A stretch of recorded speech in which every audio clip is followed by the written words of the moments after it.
In today's video, we're going to take a look at a flashlight from the folks at Crelant, which has over 1,200 lumens and a really unique feature that I've not seen on very many flashlights. I think you're going to like it, so stay tuned. That's coming up on Survival on Purpose.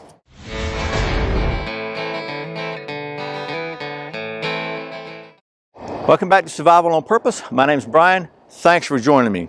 So the folks at Crelant were kind enough to send me a flashlight so I can show it to you. And this came about because one of the people that I've been dealing with at a different flashlight company actually changed jobs, I guess, and contacted me, wanted to know if I'd be interested in looking at this. It's got a really unique feature that a lot of the other lights I've seen don't have, and that is the ability to have a totally variable light output. In other words, it dims and brightens. You can set it at whatever range you want. Now, I've seen that on some headlamps, but I've not really seen it too much on flashlights. So especially 1,200 lumen flashlights. So without a whole bunch of rambling, there'll probably be some. But we'll talk about the specs of this thing. We'll do some drop tests. We'll do old dunk tests in the black cauldron of doom, and then we'll let it get dark and see how well this thing works. So let's get to it.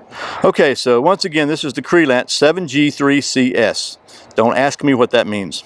This flashlight features an XP-L LED with a maximum output of 1,226 lumens from one 18650 battery. It's made of mil-spec Type 3 hard anodized 6063-T6 aluminum alloy. Features a tail cap, high mode switch, and a side switch which controls the variable light output. Also has a hidden strobe and SOS feature.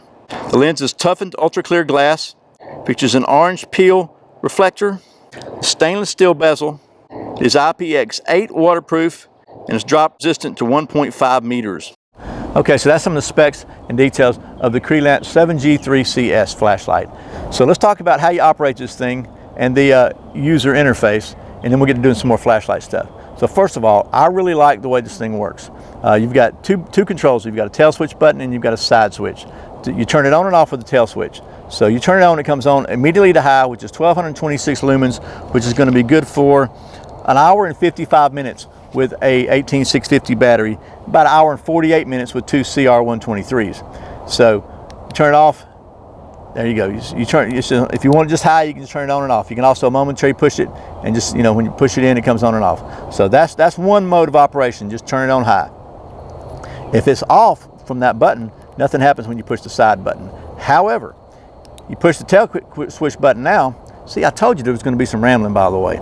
You push the tail switch button now, that allows you to use the side switch. And you can either just click it one time, which takes it to low, which is going to be 350 lumens, good for about 6 hours with 18650, or about 5.5 hours with two CR123s. You click it again, it just goes off. So one more time, once you turn the tail switch on, and you just want to control it with the side switch, you can click it, and you can cycle through it by clicking it. And it goes off, you click it back on, it's to high, click it again, it goes to medium. So you got access to those two modes really simply. However, here's the cool thing about this light, and that is the variable feature. So if it's in low, let's turn it in high and low, whatever. You hold it down, you're going to cycle through the range. Okay, so you got about midway where we want it. You click it one time, it goes down to it, and you click it again, it goes off. So now we turn it back on, it's going to be where we left it. We'll be able to see that a lot better at night. It's really hard for me to tell what I'm doing looking at the viewfinder. So at night I'll be able to see it a lot better. But another thing it's got, and there's going to be a strobe alert, I'm letting you know right now. If it's in any mode when this is on and you double click, you get a strobe. You double click it again, you get a SOS, which is really cool. I think that's a great feature. I really like the SOS feature on flashlights. It's just if you need to be rescued or need some help, it's a great feature to have. Just click it again, it goes back to whatever it was at, and then you click it again, it goes off. Click it back on, it goes to where you were and back off. So we'll be able to tell more about the levels and stuff at night. It's really hard for me to tell what's going on looking at the viewfinder. It's probably hard for you to tell too, because I'm just flashing this light all around. Depending on where it's pointing is whether you're absolutely blind or just like a little light. So there's some more of that rambling. Without a bunch of further rambling, let's do a drop test and we'll take this thing swimming. Then we'll let it get dark and we'll see how well it works. Okay, here we are at the extremely high-tech testing facility here at Survival on Purpose, and it says maybe 1.5 meters, something like that. We're going to take it about right here. This is probably about 5 feet. I'm 5'8", so we'll just see what happens. Whew, that was solid. Let's try again. Oh, that was really solid. One more time. She's still working. Okay, so here we got the Crelant. Let's turn you on. Flashlight here. We're gonna let it go swimming with some of its buddies and see what happens. And by the way, it is about almost 7 o'clock, if you can see that. So here we go.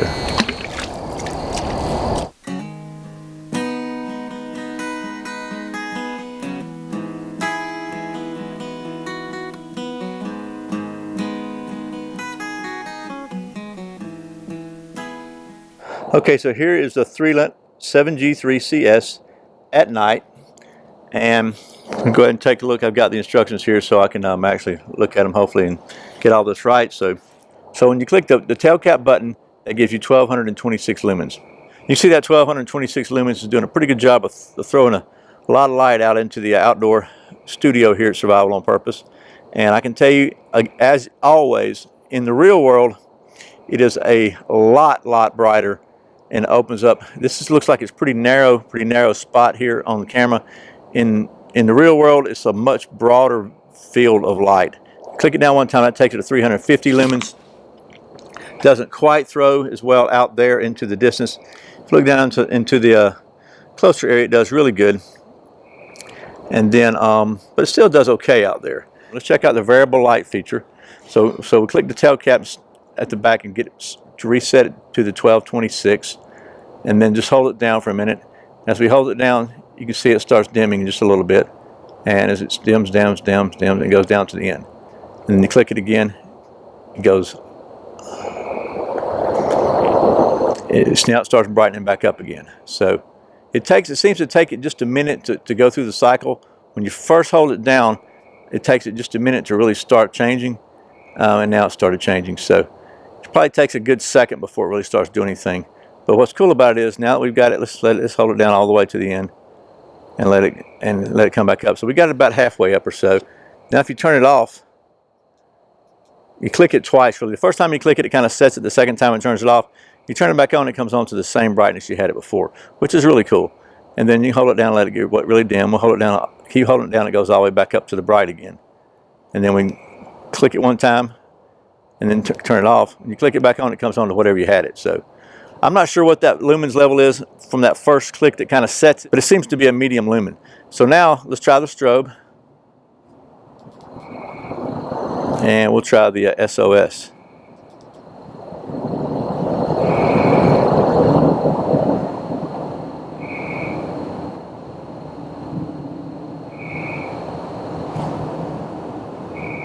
So it's got a little bit of a delay between the SOS, which is good. Helps you recognize that it is in fact an SOS.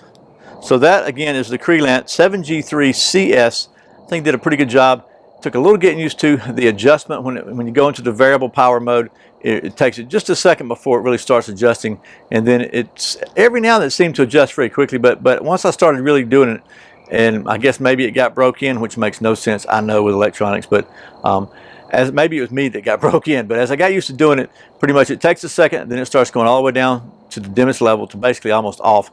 Keep holding it down, and just a second later it starts coming back up. And then when you find the level you want, if you click it one time, it kind of takes it to a medium level, which I guess just lets you know it's a setting level.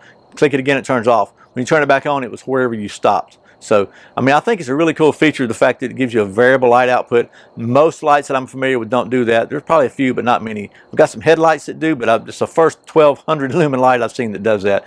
And it's very handy, it's very compact, and it's also, I've got this thing on bright. I can tell you that the head is it's kind of warm, but it's not crazy hot. It's doing a great job. This thing retails for around the $56 mark, I think, on Amazon. So pretty competitive, and with other lights in this 1200 lumen range, and it seems to be very well made. So it passed the drop test, it passed the swim test, and it did a pretty good job lighting up the old outdoor studio. So I think it might be a good option for you. I will put a link below, and I hope this has been helpful. Once again, thanks to the folks at Crelant for sending me this so I can show it to you. And as always, thank you for watching Survival on Purpose. Thanks for subscribing, thanks for clicking that thumbs up button, and thanks for sharing this video. And thank you so much for doing your Amazon shopping through the Survival on Purpose links. I really appreciate the support. Once again, my name's Brian. You're watching Survival on Purpose. Remember, survival's not an accident, so be prepared. I'll see you next time.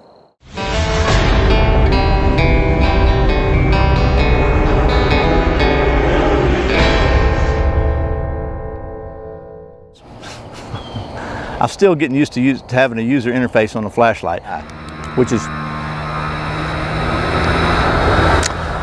Motocross Wednesday. And, you know, I got it, so let me,